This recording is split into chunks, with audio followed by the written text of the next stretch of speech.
سیدنا عمر نے کیوں داخل کیے؟ کیا ان کو بدعت ایجاد کرنے کا اختیار تھا؟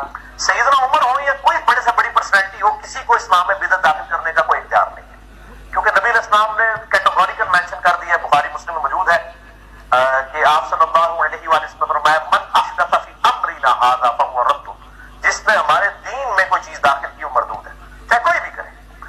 تو یہ بہت بڑا جھوٹ بولا گیا خصوصاً حنفی علماء کے۔ آپ کو آواز سمجھ میں آئی کچھ؟ آ گئی، تھوڑی سی آپ ساؤنڈ میں ڈسٹربنس تھا۔ اس سے سوال کیا گیا، سوال کرنے والے نے کہا کہ کیا کسی صحابی کو دین میں بدعت داخل کرنے کا اختیار ہے؟ جیسے پھر حضرت عمر نے جو ہے اذان میں، صبح کی اذان میں الصلاۃ خیر من النوم کیوں داخل کیا؟ کیا یہ بدعت نہیں ہے؟ تو مرزا پلمبر صاحب تو اپنے آپ کو ایسے مانتے ہیں کہ پیغمبر بھی اس کے سامنے چھوٹا ہے، بس خدائی دعویٰ کرنا باقی ہے۔ کہا کسی کو اختیار نہیں ہے، چاہے وہ حضرت عمر ہو، کوئی بھی پرسنالٹی ہو، کسی کو دین میں بدعت داخل کرنے کا کوئی اختیار نہیں ہے۔ خبیث کے بچے پہلے بدعت کی تعریف تو معلوم کر۔ کیا بات ہے، واہ! بدعت بولتے کسے ہیں؟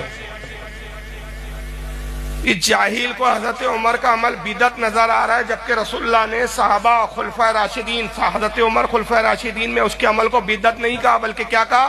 علیکم بسنتی و سنت الخلفاء الراشدین، ہائے ہائے ہائے، بے شک بے شک، سبحان اللہ۔ تم پر لازم ہے میری سنت کی پیروی اور میرے بعد میرے بولو خلفاء کی، اور دونوں کے لیے لفظ استعمال کیا گیا، اپنے عمل کو بھی سنت سے تعبیر کیا اور ان کے عمل کو بھی سنت سے تعبیر کیا۔ کیا کہیں؟ خلفائے راشدین جو کرے وہ سنت ہے، بدعت نہیں ہے۔ سبحان اللہ، سبحان اللہ۔ یہ جاہل صاحب اس کو بدعت کہہ رہے ہیں۔ اب کیا کرے، بیچارہ پلمبر ہے آپ، اب جتنی حیثیت اتنا علم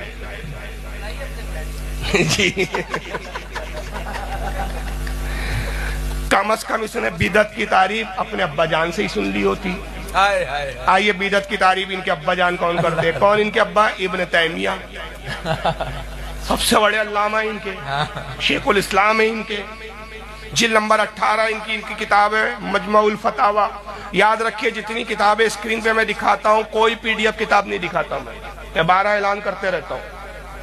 یہ اوریجنل کتابیں میری لائبریری میں موجود ہے، میرے اپنے تنظیم کے بچے یہ سب اسکین کر کر کے نیٹ پہ ڈالتے ہیں اور یہ ویڈیو بنا کے اس پہ کلپیں بناتے ہیں، سبحان اللہ، تاکہ وقت آئے تو اوریجنل کتاب کھول کر وہی صفحہ اور وہی عبارت دکھاتے ہیں۔ کیا بات ہے، ماشاءاللہ ماشاءاللہ۔ لہٰذا اگر اکثر لوگ شکایت کرتے ہیں فاروق صاحب وہ آپ نے فلاں حوالہ دیا، ہم نے دیکھا تو وہ صفحے پہ ہم کو نظر نہیں آیا، تو اس کی وجہ کیا رہتی ہے؟ وہ لوگ بیچارے پی ڈی ایف میں دیکھتے ہیں، جی جی، تو پی ڈی ایف میں کوئی دوسرے ایڈیشن ہوتے ہیں اپلوڈ، میرے پاس کچھ الگ ایڈیشن ہے تو صفحے آگے پیچھے اس میں ہو جاتے ہیں، لیکن عبارت ہوتی ہے، ڈھونڈنے کا طریقہ ہوتا ہے، باب وغیرہ سے ڈھونڈنا چاہیے۔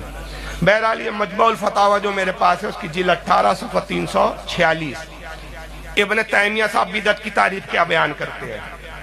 کہتے ہیں والبدعۃ ما خلفت الکتاب والسنہ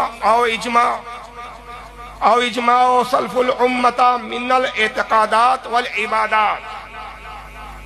یہ بدعت کی تعریف ابن تیمیہ نہیں کی، یہ اگر تعریف آپ عربی میں نہ یاد رکھ سکے کم از کم اردو میں یاد کر لیجئے، ہر بدعقیدے کو آپ جواب دے سکیں گے۔ کیا بات ہے، واہ واہ! ہر بدعقیدہ آپ کو جواب، آپ کو کیا کہتا ہے؟ جو کام